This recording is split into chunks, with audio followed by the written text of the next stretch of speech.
ఆయన మీద కూడా దాడి చేశారు. ఆయన కూడా దుర్భాషలు ఆడతారు. అలాగే శ్రీనివాస రెడ్డి గారి మీద కూడా దాడి చేశారు. అలాగే శేఖర్ నాయక్ మీద గారు కూడా దాడి చేశారు. ఇది అలవాటు అయిపోయింది వీళ్ళకి. మీరు 15 మంది మీరు ఎక్కడున్నా కానీ మిమ్మల్ని తీసుకెళ్లి బొక్కలో పెట్టేవారు మేము వదలం గుర్తుపెట్టుకోండి. ఎస్పీ గారికి కూడా చెప్తా ఉన్నాను, డీజీపీ గారి దృష్టికి కూడా తీసుకొస్తున్నాను. ఏ ఒక్కరిని ఉపేక్షించేది లేదు. మీరు ఎవరైనా కావచ్చు. మీరు పనిచేసే అధికారుల మీద కనుక మీరు దాడులు చేసి సగటు మనుషుల్ని ఇబ్బంది పెడితే ఉపేక్షించే ప్రభుత్వం కాదు, ఉపేక్షించే వ్యక్తులు అసలే కాదు. మేము అన్ని తట్టుకునే వచ్చాం. 5 సంవత్సరాల కాలంలో మీ పాలనలో ఎంత నలిగిపోయారో ప్రజలు తట్టుకుని వచ్చాం.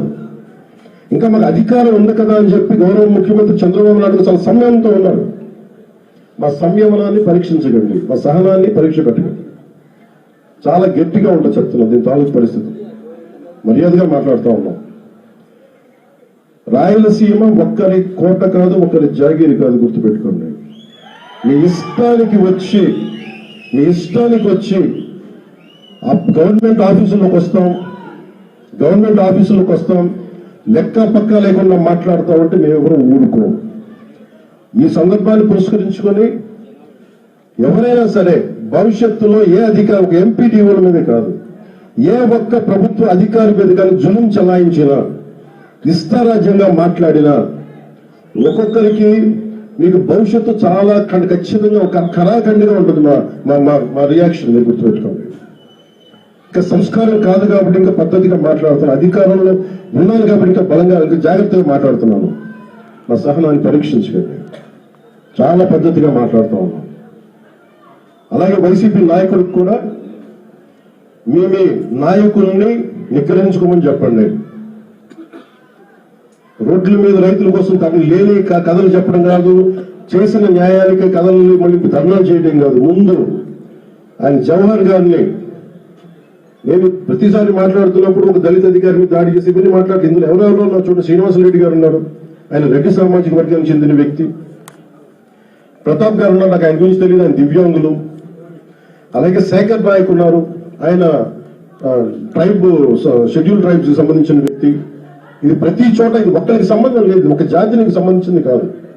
కానీ మేము ఏదైనా చేయగలం, అధికారంలో ఉన్నాం కాబట్టి. సుదర్శన్ రెడ్డి గారి మనుషులందరికీ చెప్తున్నాం, నేను మళ్ళీ ఒకసారి వచ్చి ఇక్కడే తెచ్చేస్తాను చెప్తున్నాను. కడపలోనే అన్నమయ్య జిల్లాలోనే రాయలసీమ వచ్చి కూర్చున్నాను. ఇలాంటి పిచ్చి వర్షాలు చేస్తుంది. అవసరమైతే నా క్యాంప్ ఆఫీస్ ఇక్కడ పెట్టుకుని మిమ్మల్ని సరిచేసే వరకు నేను ఎక్కడే కూర్చున్నాను చెప్తాను. మీకు ఆ సహనాన్ని పరీక్షిస్తాను. ఎందుకంటే మేము అన్ని తగ్గించి వచ్చాం. రాష్ట్రం బాగుండాలి. రాయలసీమ యువత ఎక్కడితో మారి వెళ్ళిపోతూ ఉన్నారు. ఉద్యోగాలు, ఉపాధి అవకాశాలకి ఎక్కడికో బెంగళూరుకి, తమిళనాడుకి ఎక్కడికో వెళ్ళిపోతున్నారు. వాళ్ళందరూ ఉపాధి అవకాశాలు రావాలి. ఈ విధంగా మేము ఆలోచిస్తూ ఉన్నాం. ప్రభుత్వం అధికారులందరూ కూడా మేము బలం ఇవ్వడానికి వచ్చాం, మరి బలాన్ని నిర్వీర్యం చేయడానికి రాలేదు. ఇలాంటి సమయంలో మీరు ఒళ్ళు దగ్గర పెట్టుకుని మాట్లాడకపోయినా, సోషల్ మీడియాలో పిచ్చి కూతలు కూసినా, ఇలా ఆఫీసులకు వచ్చి దాడులు చేసినా దీని పరిణామాలు చాలా చాలా చాలా తీవ్రంగా ఉంటాయి. గుర్తుపెట్టాలి. ప్రత్యేకించి ఈ సంఘటనలని బయటికి తీసుకొచ్చిన మీడియా మిత్రులందరికీ, మీ పత్రికాధిపతులందరికీ, ప్రతి ఒక్కరికి పేరు పేరున ధన్యవాదాలు తెలుపుకుంటూ సెలవు తీసుకుంటాం.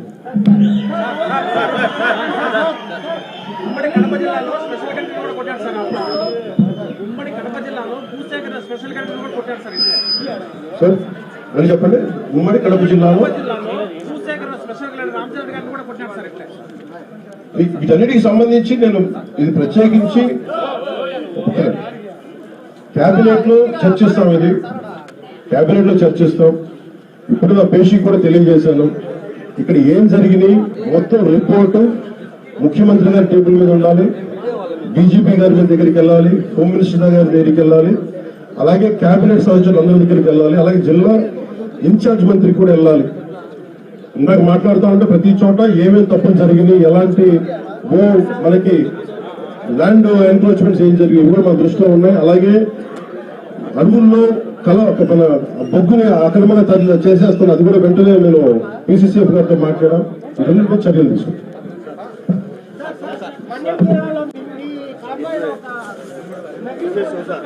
రైతులందరికీ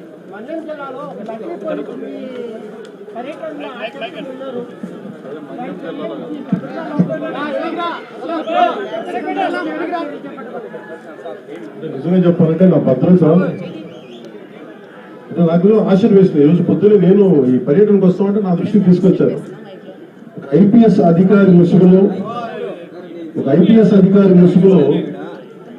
ఒక వ్యక్తి తిరిగాడు, వచ్చాడు, మొత్తం ఫోటోలు తీసుకున్నాడంటే నేను అడిగాను, అసలు ఎవరన్నా ఒక ఐపీఎస్ స్థాయి అధికారి వస్తే ఎవరన్నా అడుగుతాం కదా, how come it polices overlook అంటే ఎందుకు దీన్ని చూడలేకపోయారు అనేది పేషీ అధికారులతో మాట్లాడుతూ ఉన్నారు.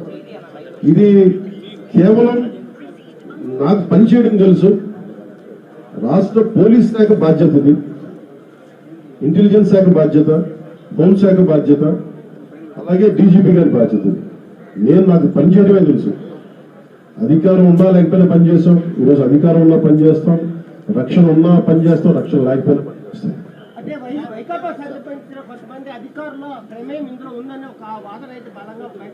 అంటే అది నాకు అంటే నేను వైకాపా విధి విధానాలను ఎదిరిస్తాం, కానీ ఒక మాట మాట్లాడబోయే ముందు దానికి సరైన ఆధారం లేకుండా మాట్లాడకూడదు.